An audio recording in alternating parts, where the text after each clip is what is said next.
मोर के कंठ के आभा के समान नीलवर्ण, धावताओं में श्रेष्ठ ब्राह्मण भृगु जी के चरण कमल के चिन्ह से सुशोभित, शोभा से पूर्ण पीताम्बरधारी कमल नेत्र, सदा परम प्रसन्न, हाथों में बाण और धनुष धारण किए हुए, वानर समूह से युक्त, भाई लक्ष्मण जी से सेवित, स्तुति किए जाने योग्य श्री जानकी जी के पति, रघुकुल श्रेष्ठ पुष्पक विमान पर सवार श्री रामचंद्र जी को मैं निरंतर नमस्कार करता हूँ। कौशलपुरी के स्वामी श्री रामचंद्र जी के सुंदर और कोमल दोनों चरण कमल ब्रह्मा जी और शिव जी द्वारा वंदित हैं।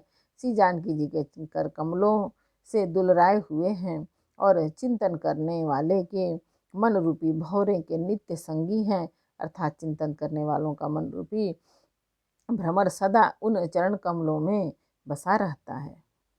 कुंद के फूल, चंद्रमा और शंख के समान सुंदर गौरवर्ण जगत जननी श्री पार्वती जी के पति, वांछित फल के देने वाले, दया करने वाले, सुंदर कमल के समान नेत्र वाले, कामदेव से छुड़ाने वाले और श्री शंकर जी को मैं नमस्कार करता हूँ। अवधि का एक ही दिन बाकी रह गया। एतेव नगर के लोग बहुत आतुर अधीर हो रहे हैं।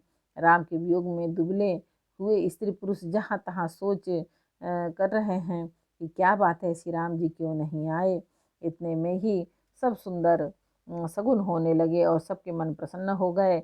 नगर भी चारों ओर से रमणीय हो गया, मानो वे सब के सब चिन्ह प्रभु के आगमन को जना रहे हैं। कौशल्या आदि सब माताओं के मन में ऐसा आनंद हो रहा है जैसे अभी कोई कहना ही चाहता है कि सीता जी और श्री लक्ष्मण जी सहित प्रभु श्री रामचंद्र जी आ गए।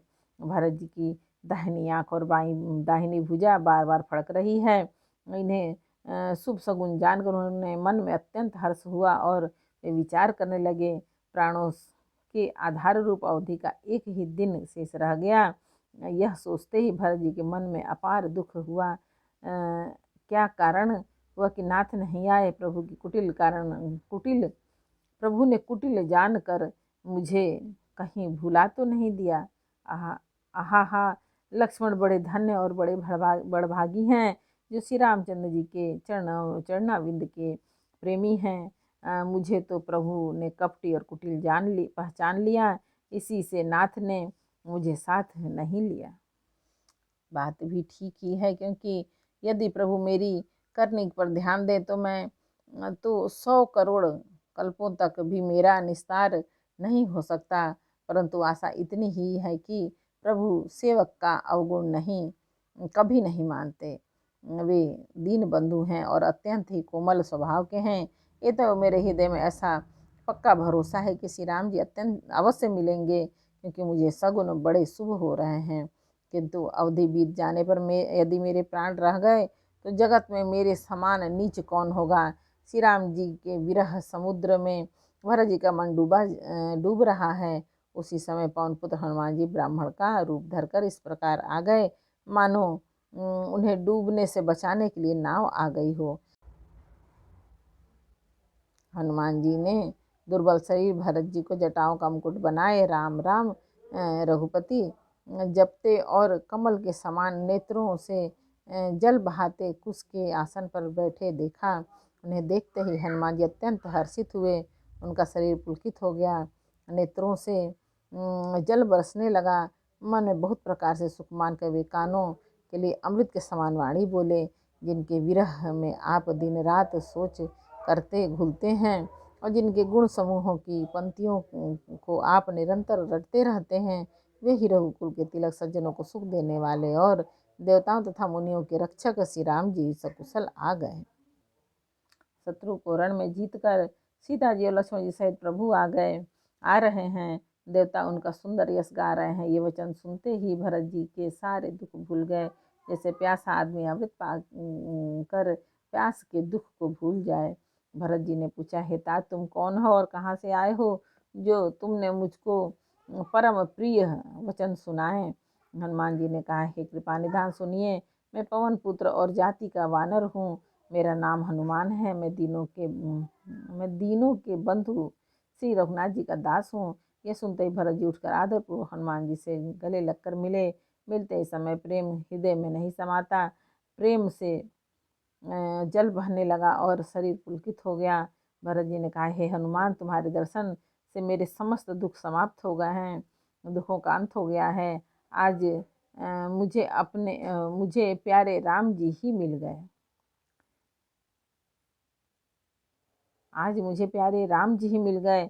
भरत जी ने बार बार कुशल पूछी और कहा, हे भाई सुनो, इस शुभ संवाद के बदले में तुम्हें क्या दूं? इस संदेश के समान इसके बदले में देने लायक पदार्थ जगत में कुछ भी नहीं है। मैंने यह विचार कर देख लिया, इसलिए हे तात, मैं तुमसे किसी प्रकार से उद्विग्न नहीं हो सकता। अब मुझे प्रभु का चरित्र हाल सुनाओ। तब हनुमान जी ने भरत जी के चरणों में मस्तक नवाकर श्री रघुनाथ जी की सारी गुणगाथा कही। भरत जी ने पूछा, हे हनुमान, कहो, कृपालु स्वामी श्री राम जी अब कभी मुझे अपने दास की तरह याद भी करते हैं? रघुवंश के भूषण श्री राम जी क्या कभी अपने दास की भांति मेरा स्मरण करते रहे हैं? भरत जी के अत्यंत नम्र वचन सुनकर हनुमान जी पुलकित शरीर होकर उनके चरणों पर गिर पड़े और मन में विचार करने लगे कि जो चराचर के स्वामी है, वे श्री रघुवीर अपने श्रीमुख से जिनके गुण समूह का वर्णन करते हैं, वे भरत जी ऐसे विनम्र, परम पवित्र और सद्गुणों के समुद्र क्यों न हो? हनुमान जी ने कहा, है नाथ, आप श्री राम जी के प्राणों के समान प्रिय है। तात, मेरा वचन सत्य है। यह सुनकर भरत जी बार बार मिलते हैं, हृदय में हर्ष समाता नहीं है। फिर भरत जी के चरणों में सिर नवाकर हनुमान जी तुरंत ही श्री राम जी के पास लौट गए और जाकर उन्होंने सब कुशल कही। तब प्रभु हर्षित होकर विमान पर चढ़कर चले। इधर भरत जी भी हर्षित होकर अयोध्यापुरी में आए। उन्होंने गुरु जी को सब समाचार सुनाए। फिर राजमहल में खबर जनाई कि श्री रघुनाथ जी कुशल पूर्वक नगर में आ रहे हैं। खबर सुनते ही सब माताएं उठ दौड़ी। भरत जी के ने प्रभु की कुशल कहकर सबको समझाया। नगर निवासियों ने सब यह समाचार पाया तो स्त्री पुरुष सभी हर्षित होकर के दौड़े। श्री राम जी के स्वागत के लिए दही, दूब, गोरोचन, फल फूल और मंगल के मूल, नवीन तुलसी दल आदि वस्तुएं सोने की थालों में भर भर कर हंसनी की सी चाल वाली सौभाग्यवती स्त्रियां उन्हें लेकर गाती हुई चली।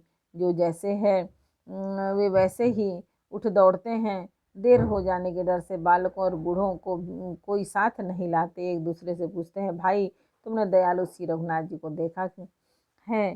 प्रभु के आते जानकर अवधपुरी संपूर्ण शोभाओं की खान हो गई। तीनों प्रकार की सुंदर वायु बहने लगी। सरयू जी अति निर्मल जल वाली हो गई, अर्थात सरयू जी का जल अत्यंत निर्मल हो गया। गुरु वशिष्ठ, कुटुंबी, छोटे भाई शत्रुघ्न तथा ब्राह्मणों के समूह के साथ हर्षित होकर भरत जी अत्यंत प्रेम पूर्वक मन में कृपा धाम श्री राम जी के सामने अर्थात उनकी अगवानी के लिए चले। बहुत सी स्त्रियां अटारियों पर चढ़ी आकाश में विमान देख रही हैं और उन्हें देखकर हर्षित होकर के मीठे स्वर में सुंदर मंगल गीत गा रही हैं। श्री रघुनाथ जी पूर्णिमा के चंद्रमा है तथा अवधपुर समुद्र है, जो उस पूर्ण चंद्र को देखकर हर्षित हो रहा है और शोर करता हुआ बढ़ रहा है। इधर उधर दौड़ती हुई स्त्रियां उसकी तरंगों के समान लगती हैं। यहाँ विमान पर से सूर्य कुल रूपी कमल के प्रफुल्लित करने वाले सूर्य श्री राम जी वानरों को मनोहर नगर दिखला रहे हैं। वे कहते हैं, हे सुग्रीव, हे अंगद, हे लंकापति विभीषण, सुनो, यह पुरी पवित्र है और यह देश सुंदर है। यद्यपि सबने वैकुंठ की बड़ाई की है, यह वेद पुराणों में प्रसिद्ध है और जगत जानता है, परंतु अवधपुरी के समान मुझे वह भी प्रिय नहीं है। यह बात भेद कोई कोई बिरले ही जानते हैं। यह सुहावनी पुरी मेरी जन्मभूमि है। इसके उत्तर दिशा में जीवों को पवित्र करने वाले सरयू नदी बहती है, जिसे स्नान करने से मनुष्य बिना ही परिश्रम मेरे समीप निवास मुक्ति पा जाते हैं।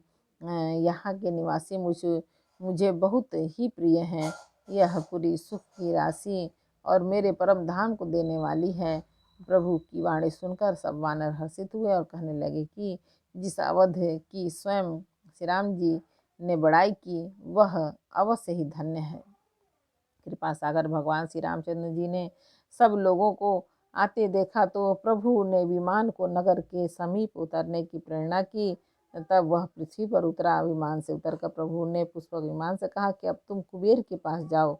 श्री राम जी की प्रेरणा से वह चला गया। उसे अपने स्वामी के पास जाने का हर्ष है और प्रभु श्री राम जी से अलग होने का अत्यंत दुख भी है। भरत जी के साथ सब लोग आए।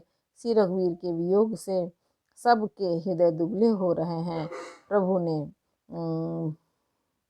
वामदेव, वशिष्ठ और आदि मुनि श्रेष्ठों को देखा तो उन्होंने धनुष बाण पृथ्वी पर रख दिया। पृथ्वी पर रखकर छोटे भाई लक्ष्मण जी सहित दौड़कर गुरु जी के चरण कमल पकड़ लिए। उनके रोम रोम अत्यंत पुलकित हो रहे हैं। मुनिराज वशिष्ठ ने उठाकर उन्हें गले लगाकर कुशल पूछी। प्रभु ने कहा, आप ही की दया से हमारी कुशल है। धर्म की धुरी धारण करने वाले रघुकुल के स्वामी श्री राम जी ने सब ब्राह्मणों से मिलकर उन्हें मस्तक नवाया। फिर भरत जी ने प्रभु के चरण कमल पकड़े। जिसे देवता, मुनि, शंकर जी और ब्रह्मा जी भी नमस्कार करते हैं। भरत जी पृथ्वी पर पड़े हैं, उठते नहीं। तब कृपा सिंधु श्री राम जी ने उन्हें जबरदस्ती उठाकर हृदय से लगा लिया। उनके सांवले शरीर पर रोए खड़े हो गए। नवीन कमल के समान नेत्रों में प्रेमाश्रु के जल की बाढ़ आ गई। कमल के समान नेत्रों में जल बह रहा है। सुंदर शरीर में पुलकावली शोभा दे रही है। त्रिलोकी के स्वामी प्रभु श्री राम जी छोटे भाई भरत जी को अत्यंत प्रेम से हृदय लगाकर मिले। भाई से मिलते ही प्रभु ऐसे जैसे शोभित हो रहे हैं। उसकी उपमा मुझसे कहीं नहीं जाती। मानो प्रेम और श्रृंगार शरीर धारण करके मिले और श्रेष्ठ शोभा को प्राप्त हुए। कृपा निधान श्री राम जी भरत जी के कुशल पूछते हैं, परंतु आनंदवश भरत जी के मुख से वचन शीघ्र नहीं निकलते। शिव जी ने कहा, पार्वती सुनो, वह सुख जो उस समय भरत जी को मिल रहा था वचन और मन से परे है। उसे वही जानता है जो उसे पाता है। भरत जी ने कहा, हे कौशलनाथ, आपने आर्त जानकर दास को दर्शन दिए। आपने आर्त दुखी जानकर दास को दर्शन दिए। इससे अब कुशल है। विरह समुद्र में डूबते हुए मुझको कृपा निधान ने हाथ पकड़कर बचा लिया। फिर प्रभु हर्षित होकर शत्रुघ्न जी को हृदय से लगाकर उनसे मिले। तब लक्ष्मण जी और भरत जी दोनों भाई परम प्रेम से मिले। एक बार बोलो रामायण मैया की जय। उत्तरकांड का 5 दोहा। समर्पयामि भगवान जय श्री राम जानकी पावन प्रथम बजरंग बली जय।